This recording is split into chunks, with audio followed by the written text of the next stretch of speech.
two women very important in your life, and you kill them both.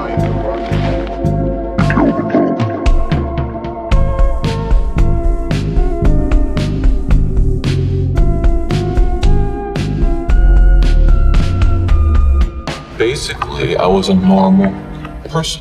Bom dia, boa tarde, boa noite, seja lá qual for o horário que vocês estiverem ouvindo esse podcast. O meu nome é Marisa e hoje a gente vai ter a participação especial de um convidado, que é o Pedro. Então, Pedro, por favor, quem é você? E se você prefere comer a coxinha pela ponta ou pela bunda? Essa é uma pergunta que a gente faz para todos os nossos convidados pra gente já entender logo no começo se você é ou não psicopata. Esse é o nosso teste.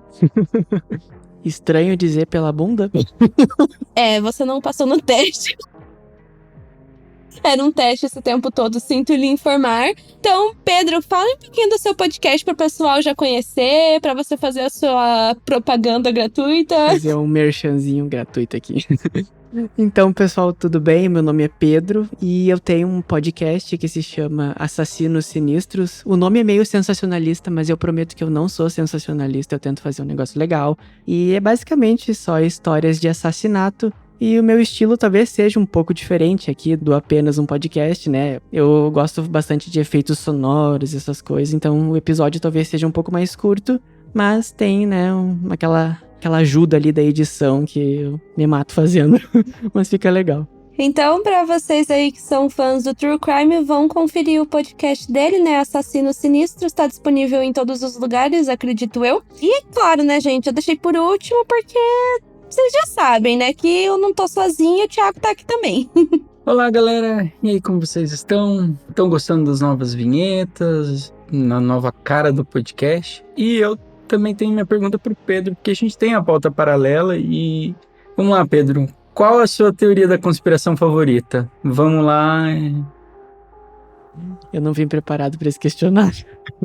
Sinto lhe informar. Ninguém vem, Pedro. Ontem mesmo eu tava falando sobre teoria da conspiração. Eu vi uma, sabe, a morte do John F. Kennedy? Era uma teoria muito absurda, sabe? Tinha dito que o plano, né, pra assassinar ele, né, tinha sido todo planejado pelo ex-presidente que trabalhava com... Na verdade, um ex-presidente que já tinha saído do cargo e tudo mais, que todo mundo achava que tinha morrido. Eu vi num site que tinha até foto do cara andando perto da rua no dia do desfile e tal, mas essa eu vou até achar pra vocês, eu vou mandar, mas é a minha teoria da conspiração favorita, porque dá um filme. Realmente, na verdade, o assassinato do John Kennedy dá muito pano pra manga. Eu acho até que valeria, talvez no futuro, eu e o Thiago, a gente fazer um podcast só sobre isso, gente, porque é que nem Dark Love Pass. Todas as teorias da conspiração possíveis foram aplicadas, alienígenas, tudo que vocês possam imaginar. Realmente é muito interessante, assim, eu adoro teorias da conspiração, não propago elas, porque tenho medo das pessoas levarem muito a sério as coisas que eu falo. Mas, enfim, como vocês sabem, a partir de agora a gente está sendo patrocinado pela WePod. O Thiago já pediu para vocês avisarem se vocês estão gostando desse novo formato.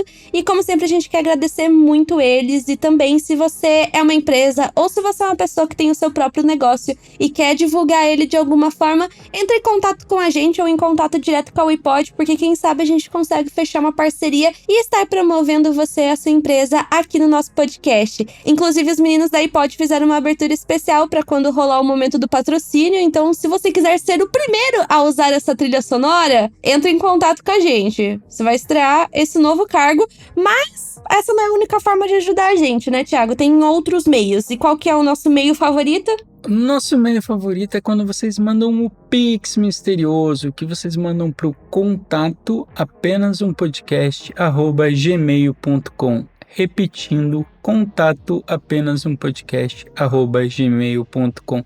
E vocês podem mandar qualquer valor, a gente aceita de R$1.000 a 5 centavos, tá tudo valendo. Só que não esqueçam de mandar a mensagem para que a gente leia no podcast, né, Marisa? É muito gostoso ficar lendo mensagem de ouvinte. Sim, amamos demais. E que nem a gente falou, tá aí um parâmetro, tá, gente? Vocês podem escolher entre 5 centavos a R$1.000. Aí vocês decidem qual valor você vai querer no meio de tudo isso. Brincadeiras à parte. A gente começou o podcast dessa forma pra dar uma descontraída, porque o crime que a gente vai falar hoje foi considerado o pior crime do século XIX e foi um crime que aconteceu aqui no Brasil. Então eu acho que a gente já pode começar o caso? Sim, podemos, vamos lá? Atenção, o episódio a seguir contém cenas de descrição de violência física, psicológica e sexual. Se você não se sente bem em ouvir esse tipo de história, talvez seja melhor pular e ouvir outro podcast. O aviso de gatilho foi dado, então agora você continua por sua conta e risco. Então tá, essa história vai envolver um açougueiro que, com o auxílio da esposa dele, esquartejava corpos humanos para transformar eles em linguiça. Só que não bastava transformar em linguiça, eles também vendiam essa carne e vendiam para várias pessoas, para moradores da cidade, para policiais, só pra vocês terem uma noção, até policiais chegaram a comprar. E o preço, pelo que a gente tava vendo, era muito acessível pra época, e esse caso aconteceu lá em Porto Alegre. E, como sempre, a gente ama falar sobre os personagens importantes dessa história, porque, como a gente falou, se trata de um casal que fazia todos esses crimes juntos, que eram o José Ramos e a Catarina Pauci. Vamos começar falando sobre o José Ramos, Thiago? O que você soube, assim, que descobriu sobre ele? Então, falando um pouco sobre o José Ramos, ele era o filho mais velho de um casal chamado Manuel Ramos e Maria da Conceição. O pai do Manuel Ramos, ele tinha participado da Revolução, servindo num esquadrão de cavalaria de Bento Gonçalves. E aí, eu fiquei procurando qual era essa revolução, né, que era a Revolução Farroupilha. E nisso tudo, o caso meio que tratava sobre a Revolução Farroupilha. E vou confessar para vocês, eu não estudei, digamos assim, na minha escola eu não tive muito sobre isso. Eu sempre tinha muito mais sobre os casos de São Paulo, porque afinal, né, Curitiba é meio que um anexo de São Paulo que todo mundo brinca. E aí eu não estudei muito sobre essa guerra. Pedro, você na escola chegou a estudar muito sobre essa guerra? Vocês têm a tradição de ficar estudando sobre essa guerra em específico? Ou as guerras do Rio Grande do Sul? Falamos isso porque o Pedro tem local de fala, tá, gente? Na verdade, sim, sabe? Aqui a gente vê, né, todas as revoluções que tiveram nessa época, mas sempre dá destaque em especial à Farroupilha. Geralmente elas são bem pequenas, cada uma das revoluções, sabe? Geralmente tu pensa, vai passar rapidinho por elas, porque não é um conteúdo tão assim. Mas em especial a Farroupilha a gente fala bastante porque não é só na escola que ela é relembrada, sabe? Por exemplo, quem vai em algum CTG, né, por exemplo, que é um centro tradicional gaúcho, daí a pessoa meio que, em alguns casos, né, meio que fica, não vangloriando, mas celebrando algumas coisas, né, da história gaúcha, e a Revolução Farroupilha tá dentro dela, sabe? Então, ela tem um certo destaque. Então, como a gente imagina que talvez em outros lugares do Brasil as pessoas não conheçam muito sobre a Revolução Farroupilha, a gente decidiu entrar em contato com um historiador. Então, esse professor teve a gentileza de mandar um texto explicando pra gente o que era a Guerra Farroupilha, e com isso a gente vai introduzir um novo quadro nesse podcast, que é o quadro O Momento do Especialista.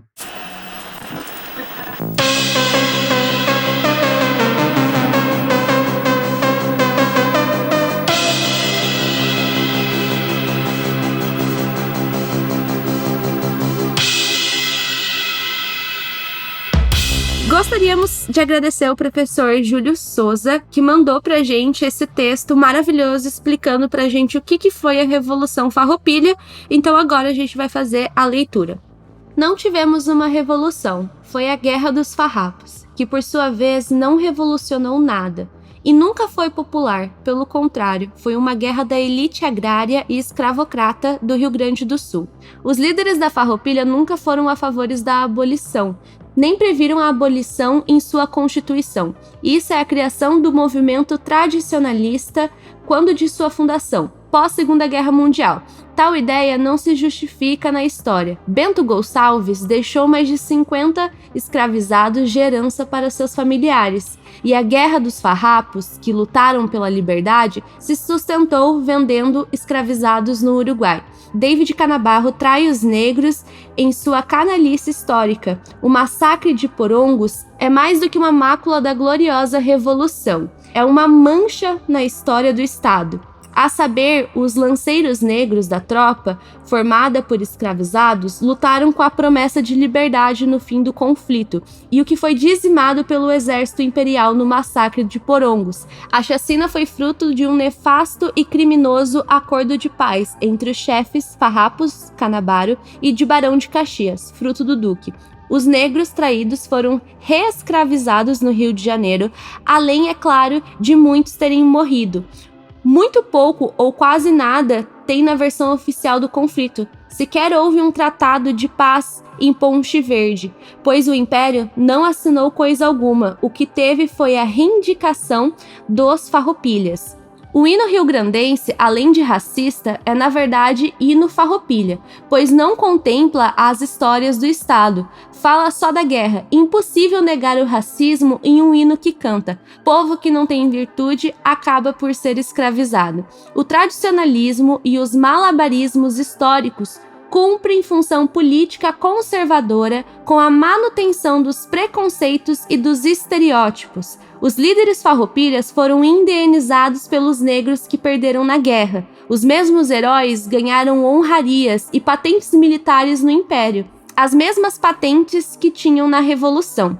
O Palácio do Governo no Estado, não por acaso, fica na Rua Duque de Caxias, em homenagem ao apaziguador do Império. A heróica guerra teve menos de uma morte por dia ao longo de 10 anos de batalha.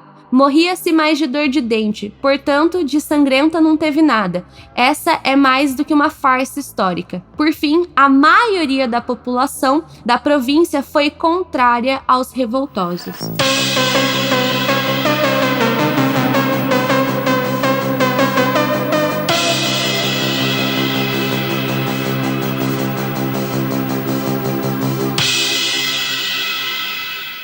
Uma coisa interessante que eu achei, né, desse relato do professor, uma coisa que eu pelo menos vi bastante ultimamente aqui, é a parte que ele fala do hino, sabe? Quando ele comenta da frase, povo que não tem virtude acaba por ser escravo. E isso meio que tá gerando uma polêmica aqui, sabe? Porque tem muita gente que não consegue enxergar o problema nessa frase, sabe? Que ela se remete, sim, ao povo que foi escravizado, tem uma conotação racista, por assim dizer. E meio que dividiu muito a opinião, sabe? Porque ao mesmo tempo que as pessoas adoram aqui a questão cultural, né? Elas veem, né? Mudar o hino, um negócio que é uma atrocidade. Tanto até que tem algumas pessoas que fazem, tipo, uns projetos tentando realmente mudar, mas é uma coisa que tá em discussão ainda. Então é bem complicado mesmo. Tanto porque, digamos, o povo gaúcho tem um orgulho muito grande, tem o CTG, que é o Centro de Tradição Gaúcha. Você sabe explicar mais ou menos o que seria esse CTG pra gente? Do que eu sei, é basicamente um lugar, né, que as pessoas que gostam de celebrar a tradição vão pra fazer churrasco, e até cada CTG tem um grupo de dança, sabe? Por exemplo, tem a dança mirim, que é pras crianças, daí vai indo do adolescente até os adultos, sabe? Às vezes, né, acontece eventos onde os CTG se reúnem, tem essas apresentações, é basicamente um lugar pra fazer festa, sabe? E é basicamente uma feira cultural gaúcha que acontece em cada lugar. Mas isso é uma coisa muito grande, muito importante lá pro pessoal do Rio Grande do Sul e que tem tudo a ver com o caso, né? Porque, como o Thiago falou, o pai do José Ramos meio que fez parte dessa revolução. E ele sempre contava essas histórias pro filho dele, né? Então ele fazia questão de contar histórias extremamente violentas pra uma criança, né? Porque vocês estão acostumados, né, gente? Em casa de serial killer sempre vai ter alguma pessoa que... Em serial killer não, né? Mas de qualquer criminoso sempre vai ter uma pessoa que vai fazer a introdução à violência na infância, né? E no caso do José Ramos foi o pai. E tem muitas tretas ainda envolvendo o pai, né, Thiago? Porque o que rola? O pai, ele era meio fanfarrão, sabe? Falastrão, ele falava sobre essas grandes façanhas, falava sobre toda essa sanguinolência do exército e como era incrível o exército, só que, calma aí, né? Ele foi um desertor, ele acabou desertando do exército, tanto porque o José, ele vai nascer em Santa Catarina justamente porque ele desertou onde ele servia, que era, acho que, Bento Gonçalves. Desertar, substantivo masculino, aquele que abandona um partido, uma causa, uma religião ou as suas próprias convicções. O governo exila desertores, é um exemplo daí dentro de uma frase. Adjetivo, que deserta, que abandona algo do qual faz parte. Sinônimos, fugitivo. Ou seja, basicamente ele foi pra guerra, mas deu o pé pra trás na guerra, né? Ele fugiu e vocês sabem, né? Mas em contexto de guerra, assim, de exército, você fugir da situação é uma coisa que fica bem feia, né? Você é a vergonha da profissão! É uma vergonha, gente. Fica no histórico e é uma coisa muito ruim pra pessoa, assim. É o legítimo fala, mas não faz. Fala, mas não faz, exatamente. E é exatamente isso que descreve o Manuel Ramos, né? O pai do José. Porque, tipo assim, ele era aquele típico pai que bebe e bate na esposa, né? Porque era isso que acontecia, né, gente? Acontece em vários lares, né? Não precisamos nem entrar muito nesse contexto, né? E aparentemente, né, pelo que eu tava vendo, eu quero que o Thiago me explique melhor essa situação. O Manuel, né, o pai, tinha costume de beber demais e com isso ele ficava violento e essa violência se pautava principalmente contra a esposa e meio que por causa disso, o filho e o pai tiveram uma briga que foi terrível, né? O pai dele era muito violento e o filho não aceitava essa violência contra a mãe, eles meio que estavam brigando. Só que nessa briga em específico, o pai acabou usando uma faca. E aí, nesse empurra-empurra para, digamos, defender a mãe, o José ele acaba esfaqueando o próprio pai na hora que ele ia se defender. Eu não sabe se foi uma questão que ele fez de propósito ou se ele só se defendeu. Mas a questão é que o pai dele ele vai morrer em decorrência disso, porque ele toma uma facada e para que meio que nada aconteça, eles estavam em Santa Catarina e ele vai para a província de São Pedro, que é basicamente onde está localizado hoje o Rio Grande do Sul, e lá ele ganha a vida sendo soldado de polícia. E aí ele ganhou, digamos, ele era considerado um policial muito íntegro, respeitoso, ele era muito respeitado na corporação, até que ele tenta decapitar um preso. Gente. O cara foi da água pro vinho do nada. Não, foi tipo... Já tava ruim, parece que piorou, porque, tipo, eu não tava esperando isso. É porque, tipo assim, esse caso, eu não tive tempo de ler muitos detalhes sobre ele antes de gravar, gente. Então, assim, realmente eu não tava esperando isso. E o que rola depois disso? Tem alguma informação? Tem que o preso em questão era conhecido como o Robin Hood dos Pampas. Segundo Ramos, ele tentou fugir. E aí, o que você faz quando uma pessoa tenta fugir? Você tenta decapitar ela. É a coisa mais lógica a se fazer, não? Não vai fugir nunca mais. Meu Deus. Eu imagino que talvez por ele ter sido policial tenham passado um pano pra ele, ou não rolou passagem de pano, ou ele foi expulso da corporação. O que foi que rolou daí, né? Porque Robin Hood, pra quem não conhece, pelo amor de Deus, né, gente? É a história do cara lá que roubava pra dar pros pobres, né? Claro que a polícia, ela tentou afastar um pouco, mas meio que não tem como você abafar um negócio que o cara tentou degolar um preso. Então, não é nem engraçado, mas é que tipo, chega a ser bizarro a situação. É que eu e o Thiago, a gente tem o mesmo hábito. Não sei se o Pedro é assim. Quando a gente fica nervoso, a gente dá risada. Às vezes, quando eu conto um caso criminal, tipo, tá acontecendo, tipo, a descrição de uma cena terrível. Porém, eu fico tão nervosa que eu não consigo ficar sério. A resposta do meu corpo é dar risada. Então, a gente não tá rindo porque a gente acha engraçado que a gente ficou nervoso pra caramba. É que é muito absurdo. Exato. Então, ele acaba levando baixa do trabalho dele, né? Levar baixa é, tipo... sair da corporação. Ele saiu da corporação, mas não saiu bem da corporação, né, digamos assim. Ele continuou fazendo o quê? Ele virou informante da polícia. E ele trabalhava especificamente para o delegado Dário Calado. Guardem esse nome. Guardem esse nome. Então assim, gente, o José Ramos ele era descrito como um homem mestiço claro, de voz sinistra, alto, forte e com olhos enormes. Ou seja, pela voz sinistra, confesso que me deu um pouco de medo. Porque, tipo, o que seria uma voz sinistra, né? Apenas que o caso é antigo, a gente não tem registro de voz. Ele também se vestia de forma impecável, era razoavelmente instruído e tinha grande interesse pelas artes. E ele costumava frequentar eventos de alto luxo e sofisticados, né? Coisa chique. Ramos também era um homem que se dizia religioso e sensível e frequentava a igreja com regularidade. Ou seja, ele era o típico cidadão de bem aos moldes do século XIX, né, gente? É aquilo, né? Tipo, a pessoa tenta degolar a outra e vai na igreja. Vai pra igreja. E, gente, isso é mais comum do que vocês imaginam, porque tem vários casos já que vocês podem conferir nos episódios que a gente fez, que, cara, a pessoa ia pra igreja e tal, mas qual que é a questão disso? É porque, claro, eu acho que do José Ramos, pra época, a gente não vai saber dizer se ele tinha um transtorno de psicopatia, ou se ele sofria de transtorno de personalidade antissocial, não sei se chegou a sair alguma coisa sobre isso. Mas, geralmente, por exemplo, vamos supor, pessoas que sofrem desse tipo de transtorno, elas tendem realmente a criar uma máscara. Uma máscara mesmo pra meio que soar bem pras outras pessoas.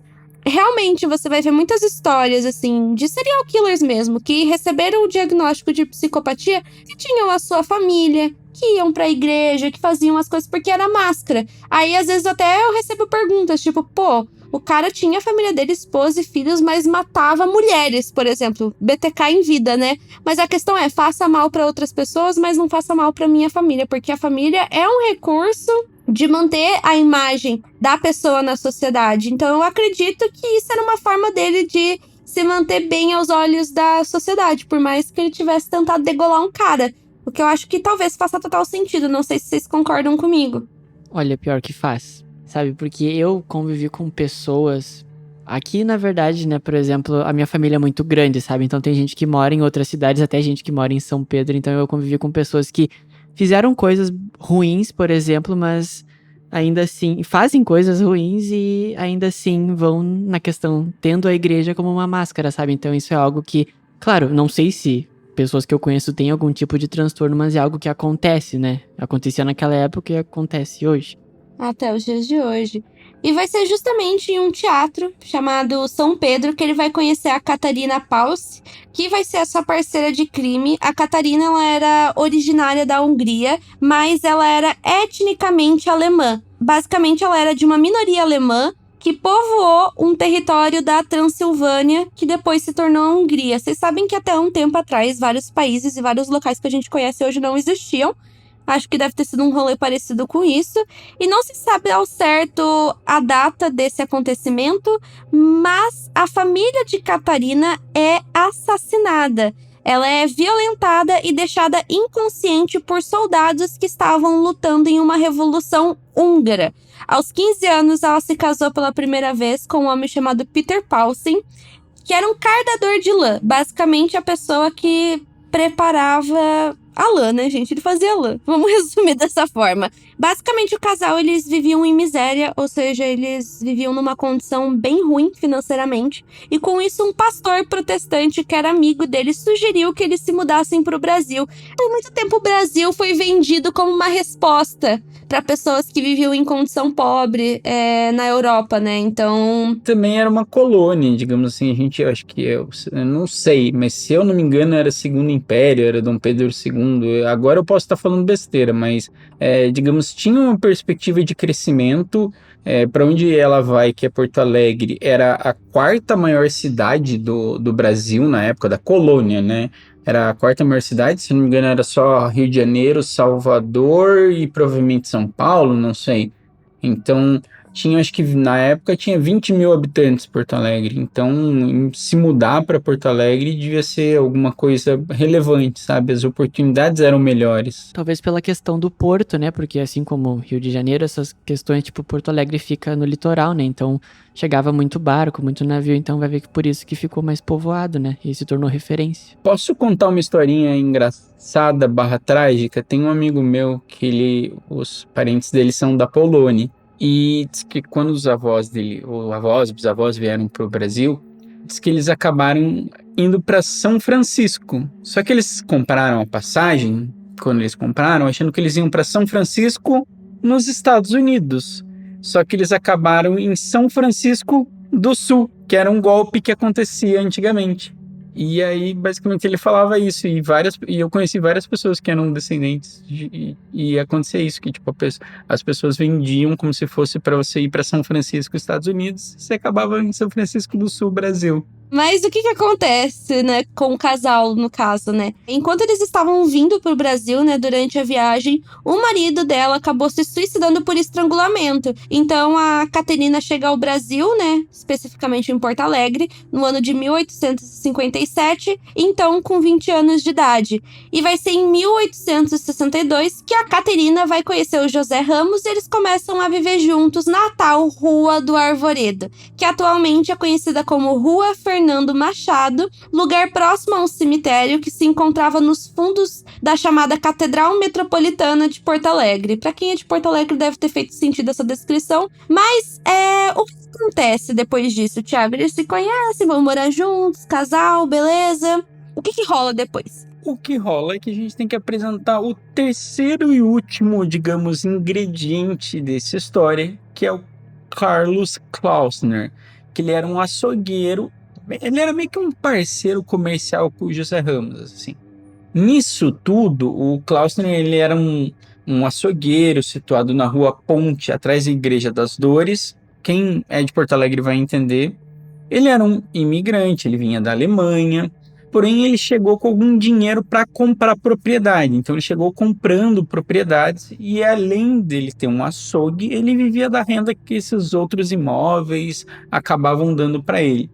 Então, meio que o Klausner começou a prosperar, a ganhar dinheiro, já que meio que a alta sociedade ia lá, os policiais iam lá, ele fazia preços diferenciados para policial, que é uma categoria que o José Ramos então, digamos assim, ele querer agradar policial, etc, porque, daí pode proteger melhor meu comércio, sabe?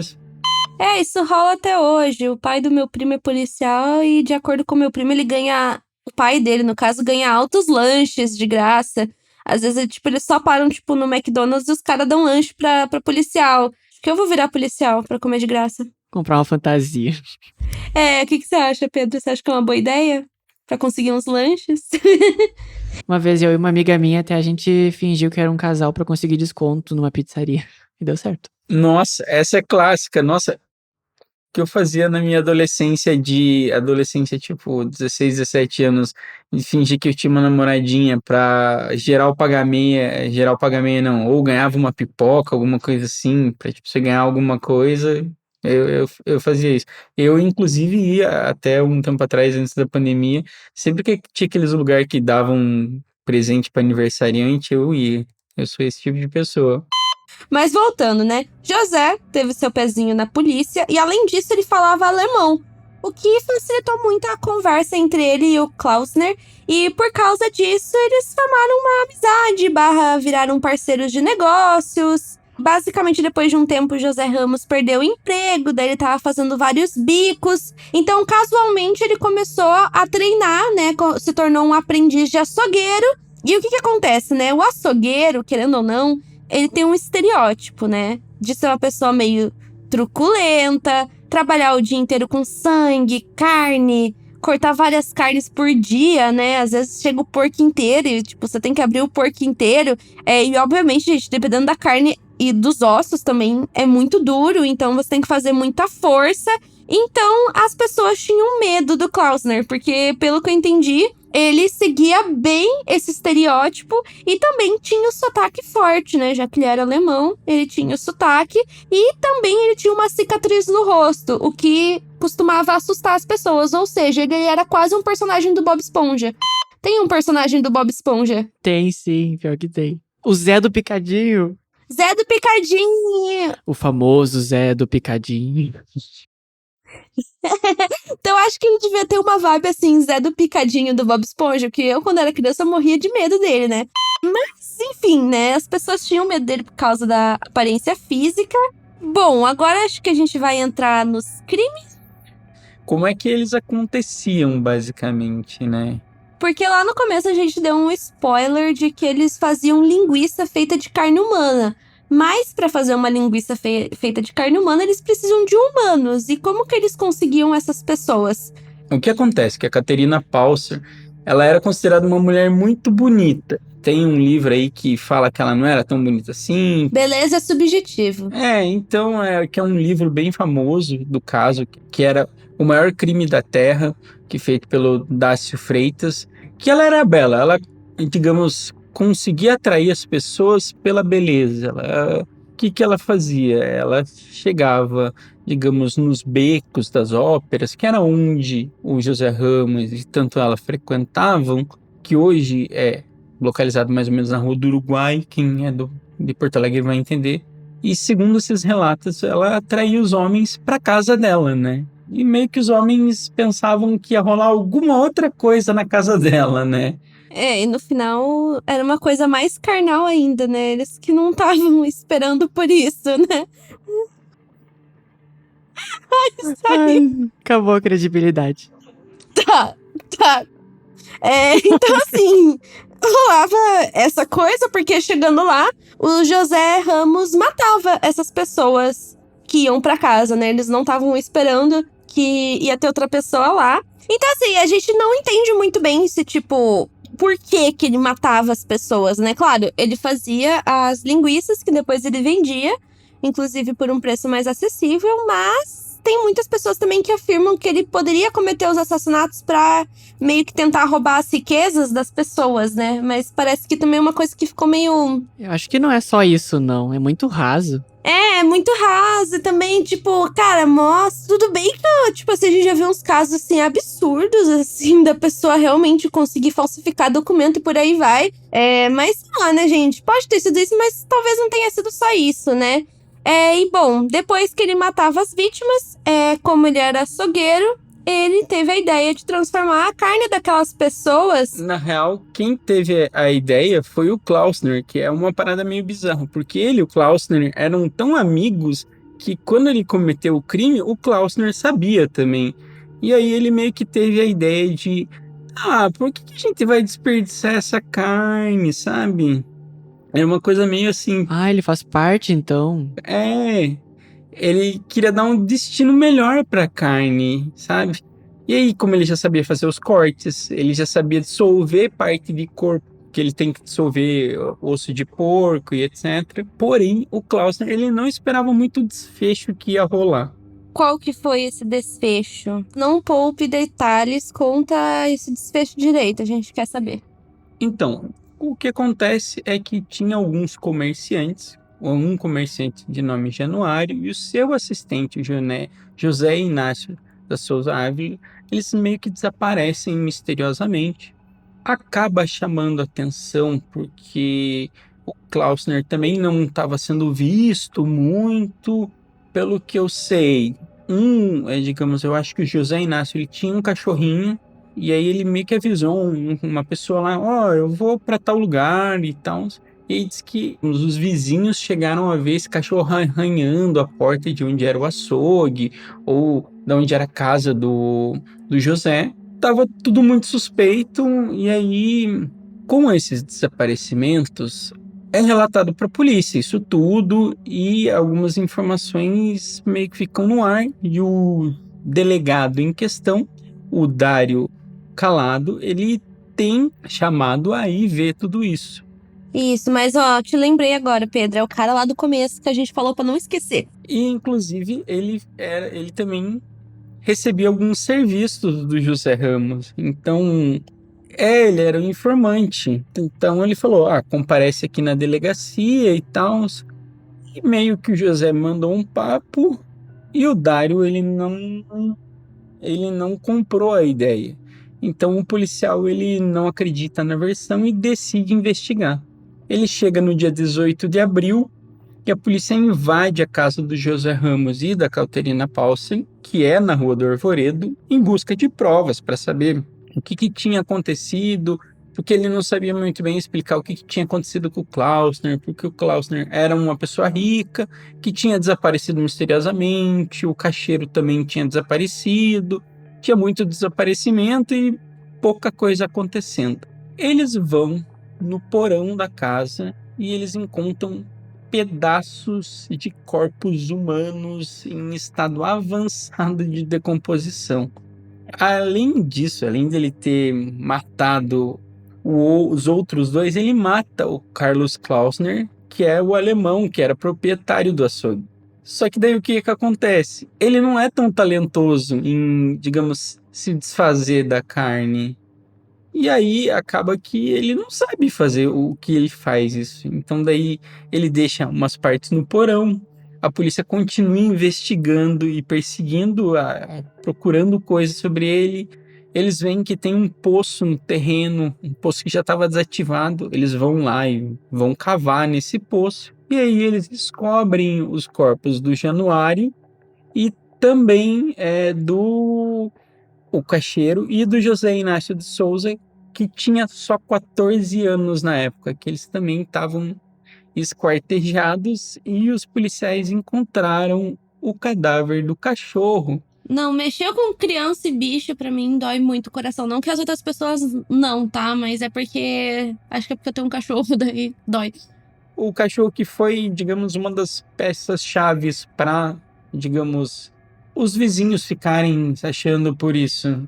Cara, foi muito queima de arquivo, né? Tipo, ele viu que o cachorro podia denunciar tudo aquilo, né? Com certeza ele matou porque ele sabia que, né, podia ter sido uma suspeita. E diz que foi bem violento, diz que o cachorro ele tava bem machucado, assim. Que esse caso, gente, tipo, ele ficou tão conhecido na época que, tipo, ele se espalhou pro mundo inteiro. Vale lembrar que a gente tava no século XIX.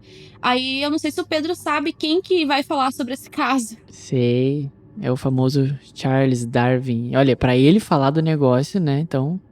Pô, mexeu com a cabeça dele, né? Então, tipo assim, gente, o Darwin tomou conhecimento dos crimes e ele chegou a escrever sobre isso em Londres.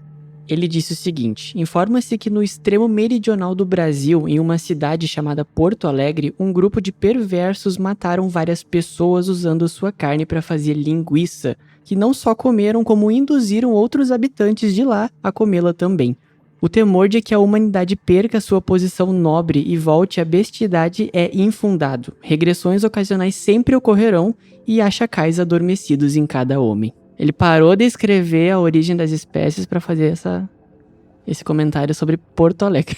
Então, tipo, basicamente, pelo que eu entendi, o que ele quis dizer no final é que, tipo, existe coisas ruins, vamos dizer assim, dentro de cada pessoa, né? Meio que tá incrustado em nós, pode ser liberado. Olha, eu não discordo disso que ele falou, mas fala isso do Darwin. O que mais você tem pra trazer pra gente, Thiago? Porque o Thiago, gente, ele foi o grande pesquisador desse caso, né? Então, o que mais tem pra falar? O que acontece dentro de Porto Alegre é meio que um mito, né?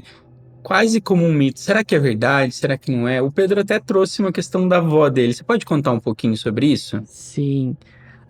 Eu fui perguntar pra minha avó sobre a questão se ela conhecia, né? Tipo, se já foi comentado pra ela mesmo que ela não morasse em Porto Alegre nem nada.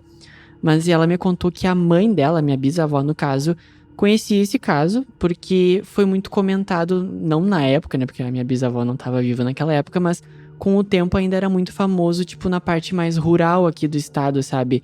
O pessoal que vinha de Porto Alegre pra cá, por exemplo, falava bastante desse caso e tudo mais, conforme a Rua do Arvoredo, por exemplo, ia mudando e tal, meio que ficou na boca do povo por muito tempo. E aí eu perguntei pra minha avó, ela falou que a mãe dela contou essa história pra ela, e dela acabou me contando, falando que sim, até que o povo das antigas, tipo umas 2 gerações atrás, até que conheciam bastante. Então acho que é meio que tipo uma lenda urbana, né? Praticamente. Uma lenda urbana que nesse caso aconteceu. Então, é que justamente isso, porque até muito tempo atrás, até a Rua do Arvoredo mudou de nome, eles mudaram. E basicamente a única coisa que tem como saber que isso tem alguma verossimilhança, que isso existiu, foi porque tem um arquivo guardado no Arquivo Nacional do Rio de Janeiro que registra esse caso, digamos assim, que tem o processo. O processo ele está um pouco incompleto, todos os manuscritos são de difícil compreensão e tornam a investigação uma tarefa muito difícil. Porém, teve um livro que ficou muito famoso desse caso, chamado O Maior Crime da Terra, que ele foi feito em 96, que ele retrata um pouco sobre esse caso e as pessoas, digamos, que cometeram ele, né? Eu lembro que até eu e o Pedro, a gente viu o preço desse livro, né? Era tipo o quê? Era R$180? Era absurdamente caro. Mas é que geralmente não sei se enquadra, né? Ele ainda é publicado? Eu acho que existe algumas versões mais atuais, porque eu pesquisei esses dias de novo e eu achei uma, tipo, mais atualizada, sabe? Porque às vezes esses livros de historiador, livros, sei lá, de psicologia, eles dão facada mesmo. Parece que, tipo assim, será que um universitário teria que ler esse livro? Vamos cobrar caro. Parece que é meio que esse o pensamento de algumas editoras, né? Então, assim, por muito tempo, esse caso foi visto como uma lenda urbana. Porém, a gente tem uma prova, que no caso estaria no Arquivo Nacional do Rio de Janeiro, de que ele existiu. Mas a gente saber muito bem dos detalhes e de tudo o que aconteceu é muito difícil. Mas vamos dizer assim, a gente sabe que aconteceu, mas ao mesmo tempo a gente não tem os mínimos detalhes. Ficou muito tempo, digamos, dizendo que era uma lenda urbana. Esse livro, digamos, deu um verniz de, tem alguma coisa no Arquivo Nacional. Eu nem sei, eu nem cheguei a pesquisar se isso não foi queimado no grande queima que teve no Arquivo Nacional, porque perderam um monte de coisas, mas eu não sei. Então, eu nem cheguei a pesquisar isso, mas nem foi feito um inventário direito de quais peças e tal. Eu lembro que estavam fazendo e etc, mas o governo estava disponibilizando muito pouco recurso para esse tipo de coisa. Então, não sei se sobreviveu, mas tá registrado, né? Então, vamos pro momento 5 centavos, que agora é a hora que a gente dá nossas impressões sobre o caso, os nossos sentimentos e etc.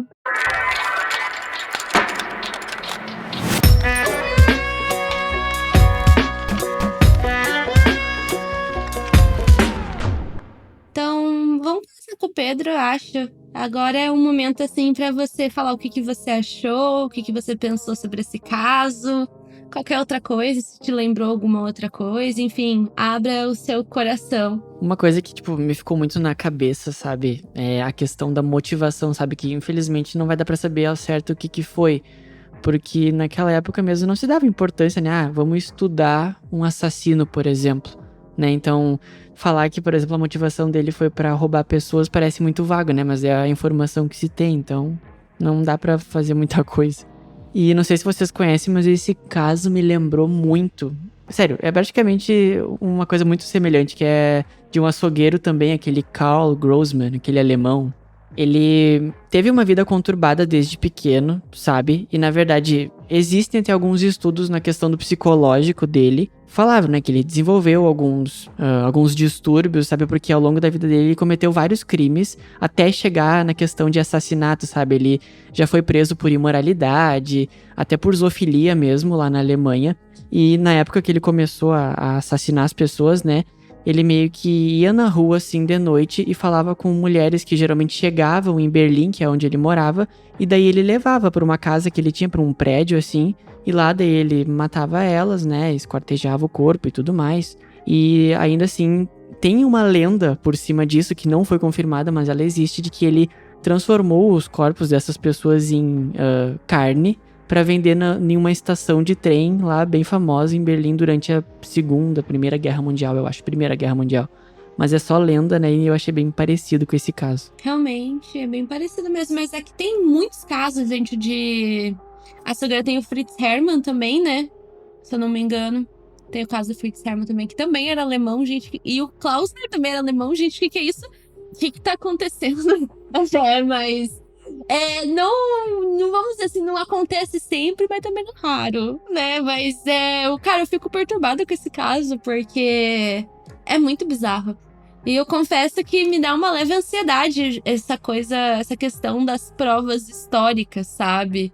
Sobre será que rolou, será que não rolou? Eu acredito que tem rolado, sim, mas por conta da escassez de provas, vamos dizer assim, a gente talvez não tenha noção de todos os detalhes, de tudo que aconteceu. Mas esse caso é sei lá, eu acho que o que pior é saber o que aconteceu no Brasil. Imagina eu que moro perto. E pra mim o que mais corrobora que realmente foi verdade é basicamente que a rua foi trocada. E se tem o histórico de saber que se chamava Rua do Arvoredo e que foi trocada.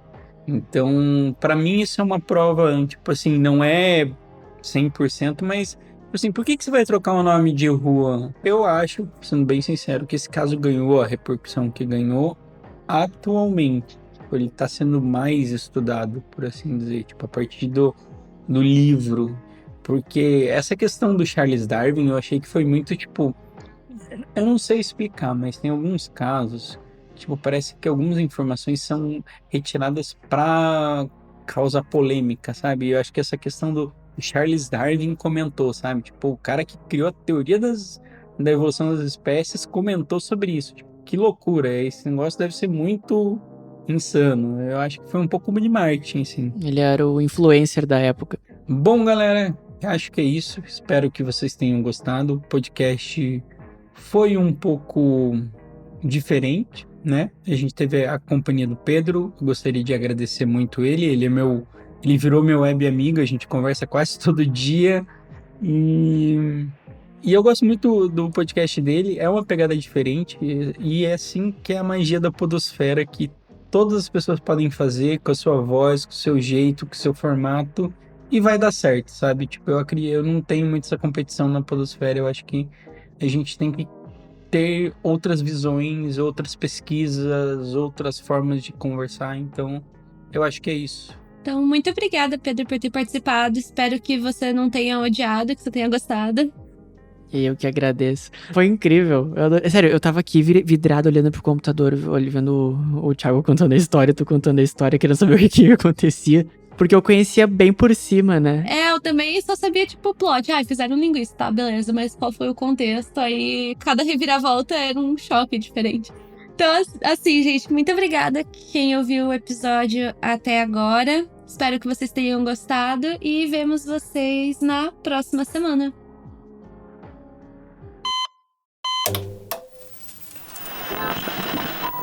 Rompemos nossa programação.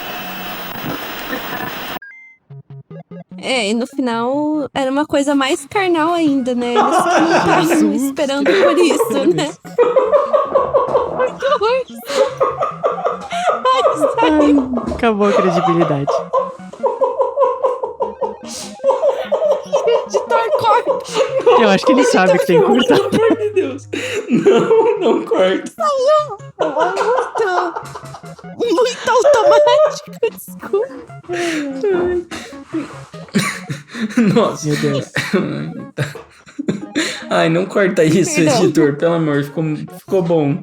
Tá, corta. Tá, não corta.